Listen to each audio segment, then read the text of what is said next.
Hello दोस्तों, welcome. स्वागत है आप सभी का हमारे एक और नए वीडियो में। प्रभु यीशु मसीह के नाम में आप सभी को जय मसीह की। दोस्तों, परमेश्वर का वचन दूसरा कुरिन्थियों की पत्री उसका 5 अध्याय 17 आयत में इस प्रकार लिखा है, इसीलिए यदि कोई मसीह में है तो वह नई सृष्टि है, पुरानी बातें बीत गई, देखो सब बातें नई हो गई हैं। जी हाँ दोस्तों, परमेश्वर का ये वचन कहता है यदि कोई प्रभु यीशु मसीह पर विश्वास करता है या यीशु मसीह को उसने अपने उद्धारकर्ता के रूप में ग्रहण कर लिया है तो वो अब एक नई सृष्टि है। उसकी पुरानी बातें बीत गई हैं, आपका पुराना जीवन बीत चुका है। यानी कि कहने का मतलब ये है कि किसी व्यक्ति ने यीशु मसीह को अपने उद्धारकर्ता के रूप में यदि ग्रहण कर लिया है तो आपका जो पुराना जीवन था जिसमें आप जीते थे वो सब कुछ खत्म हो चुका है। अब आप एक नई सृष्टि हो गए हैं। जैसे एक बच्चा जन्म लेता है तो वो एक नई सृष्टि होता है, वैसे ही जब एक प्रभु यीशु मसीह पर विश्वास करने वाला व्यक्ति यीशु मसीह को विश्वास करता है, उसके बाद पिता पुत्र पवित्र आत्मा के नाम से बपतिस्मा ले लेता है, वो एक नई सृष्टि बन जाता है। और उसके नई सृष्टि बन जाने से उसके जीवन के सारे काम अब नए होने चाहिए। अब वो पुराना जीवन नहीं जी सकता। पहले वो व्यक्ति गलत चीज़ों में रहा होगा, पहले वो व्यक्ति बुराइयों में रहा होगा, पहले वो झूठ बोलने वाला रहा होगा, पहले वो व्यभिचार करने वाला रहा होगा, पहले वो गाली देने वाला रहा होगा। लेकिन जब आप यीशु मसीह में आ जाते हैं, प्रभु को ग्रहण कर लेते हैं, अपने पापों के प्रति पश्चाताप कर लेते हैं, बपतिस्मा ले लेते, उसके बाद आप एक नई सृष्टि बन जाते हैं। अब आपके अंदर ये चीज़ें नहीं होनी चाहिए जो अब पहले आपके जीवन में सांसारिक बातें थी, वो अब नहीं होनी चाहिए। इसीलिए प्रभु कहता है कि अब जो मसीह यीशु में है वो एक नई सृष्टि है, पुरानी बातें बीत गई। लेकिन मेरे प्रियो, ये बहुत दुख की बात है कि आज भी बहुत सारे ऐसे लोग हैं जिन्होंने यीशु को अपने उद्धारकर्ता के रूप में ग्रहण तो कर लिया है, लेकिन उन्होंने अपने पुराने स्वभाव को नहीं छोड़ा। वो नई सृष्टि कहलाए गए लेकिन बन नहीं पाए, वो सिर्फ नाम के मसीह बनकर रह गए। उन्होंने पानी का बपतिस्मा ले लिया लेकिन अपने जीवन के पुराने स्वभाव को नहीं छोड़ा। मेरे प्रियो, याद रखिए, जब आप यीशु मसीह के नाम से अपने जीवन को समर्पण करते हैं, आपका जीवन बदलना चाहिए। यदि आपका जीवन नहीं बदलता है तो आप कभी भी यीशु मसीह के आगमन पर उसके संग नहीं जाएंगे। मेरे प्रियो, परमेश्वर की सेवा का जीवन होना बहुत जरूरी है। परमेश्वर की इच्छा का जीवन होना आपके लिए बहुत जरूरी है। आप निरंतर इस बात को अपने जीवन को परखते रहिए, इस बात के द्वारा कि क्या आप एक नई सृष्टि बन गए हैं या फिर आज भी आपके जीवन में वो पाप है, वो बुराई है जो पहले था। अगर ऐसा है तो आपका उद्धार नहीं हुआ है।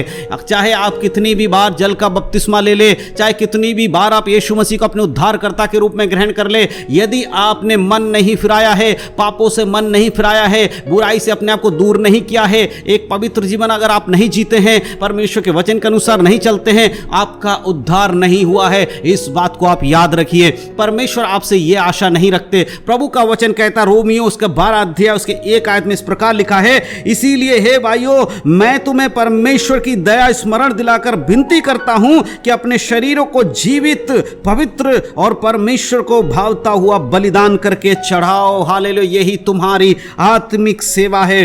परमेश्वर का वचन कहता है, यदि तुमने उद्धार पा लिया है, अगर तुम्हारे जीवन में आप पाप नहीं है तो तुम्हारी सेवा क्या होनी चाहिए? तुम किस तरह प्रभु की सेवा कर सकते हो? अपने शरीरों को जीवित, पवित्र और परमेश्वर को बलिदान, भावता हुआ बलिदान करके चढ़ाना है। आपका शरीर जीवित होना चाहिए। आपका शरीर जीवित तब होगा जब आपके शरीर के अंदर, आपकी आत्मा में परमेश्वर का वचन होगा, आपके अंदर परमेश्वर का वचन होगा, आप जीवित हो गए। आपकी आत्मा, मरी हुई आत्मा को यदि आपने वचन के द्वारा जीवित नहीं किया तो आप जीवित नहीं हो। आपके अंदर परमेश्वर की आत्मा के द्वारा जीवित होना चाहिए। आपका उद्धार होना चाहिए, तभी आपकी आत्मा जीवित होगी। आप जीवित होने चाहिए और परमेश्वर को भावता हुआ, जो परमेश्वर की इच्छा है उस प्रकार का जीवन आपको जीना है। आपके शरीरों को परमेश्वर को भावता हुआ बलिदान करके, पवित्र करके चढ़ाना होगा। मेरे प्रियो, यदि आप ऐसा नहीं करते, अगर आपने जीवन को पवित्रताई में नहीं चलाते हैं, याद रखिए, किसी बड़े प्रचारक को सुन लेने से, किसी बड़े प्रचारक को फॉलो करने से, किसी भविष्यवक्ता के पीछे चलने से,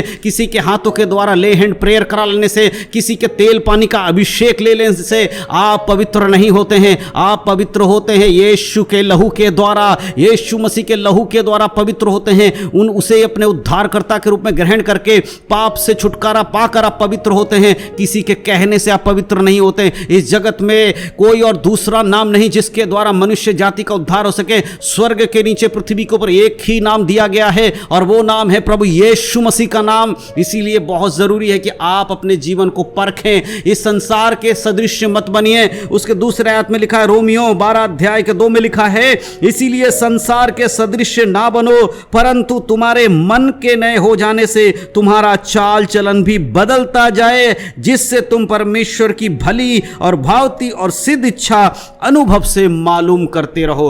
तुम्हारे मन के नए हो जाने से तुम्हारा चाल चलन बदलना चाहिए। इसीलिए प्रभु ने पहले क्या कहा कि तुम अब एक नई सृष्टि हो, और अब कहते हैं जब तुम एक नई सृष्टि बन चुके हो तुम्हारा चाल चलन बदल जाना चाहिए, और तुम्हारे मन के नए हो जाने से तुम्हारा चाल चलन बदल जाएगा। जो यीशु को ग्रहण करेगा, जो यीशु को अपने सच्चे प्रभु के रूप में ग्रहण करेगा, उसके वचन के अनुसार चलेगा और वो पवित्र आत्मा से प्रार्थना करेगा, उसके जीवन में बदलाव जरूर होगा। मेरे प्रियो, अगर आज आपके जीवन में पुराने स्वभाव हैं तो अपने आप को जांचिए। आपको अपने आप को जांच कर उसे सुधारने की जरूरत है। आज के समय में लोग नाश क्यों हो रहे हैं? क्योंकि कोई भी अपनी कमियों को देखना नहीं चाहता। जब कोई किसी की कमी को दिखा देता है तो सबके मुंह से यही निकलता है, न्याय मत करो, न्याय मत करो। मेरे प्रियो, इन वचनों को पढ़ के बताइए, क्या ये न्याय करने वाले वचन है? जो वचन मैं आज आपको बता रहा हूं, क्या इससे मैं आपका न्याय कर रहा हूं? नहीं मेरे प्रियो, मैं आपको चेतावनी दे रहा हूं, आपको बता रहा हूं कि आपका जीवन कैसा होना चाहिए। बाइबल के अनुसार हम सबका जीवन, खुद मेरा जीवन कैसा होना चाहिए वो मैं आपको बता रहा हूं। इसीलिए जो लोग ये कहते हैं न्याय मत करो, न्याय मत करो, दोष मत लगाओ, मेरे प्रियो, बाइबल से किसी की कमी को दिखाना ना ही वो न्याय करना होता है, ना ही वो दोष लगाना होता है। क्योंकि यदि हम किसी के पाप को उसको नहीं चिताएंगे, वो अपने पाप में मरेगा, उसका बदला परमेश्वर हमसे लेगा, हमसे सवाल करेगा कि तूने जानते हुए उसे क्यों नहीं चिताया। इसीलिए जो गलत करता है, जो बाइबल के विरोध में जाता है, उसको बाइबल के वचन के द्वारा चेतावनी देना हर एक विश्वासी का कर्तव्य है। अगर आप यीशु पर विश्वास करते हैं तो आप अपने भाई को नाश होने कैसे दे सकते हैं? यदि कोई अपने पाप में नाश हो रहा है, उसे जाकर बताने का कर्तव्य हमारा है, हमारा काम है। इसीलिए आज ये वचन आपसे, परमेश्वर का वचन बात कर रहा है कि अपने जीवन को परखो। इसीलिए मेरे प्रिय, अगर आपको लगता है कि इस वचन के द्वारा हम किसी का न्याय कर रहे हैं, मैं किसी का न्याय कर रहा हूं, तो ऐसा नहीं है। हम सिर्फ इस वचन के द्वारा लोगों को चेतावनी दे रहे हैं कि अपने जीवन को परखिए।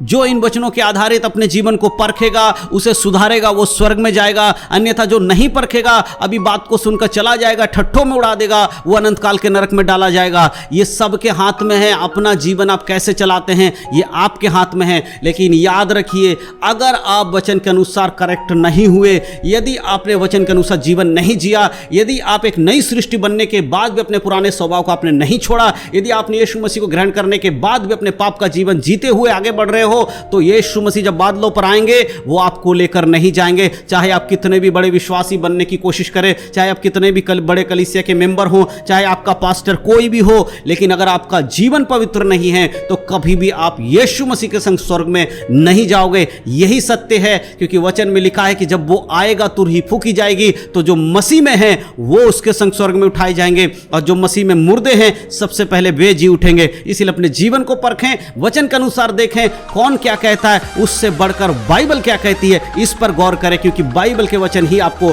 स्वर्ग ले जा सकते हैं।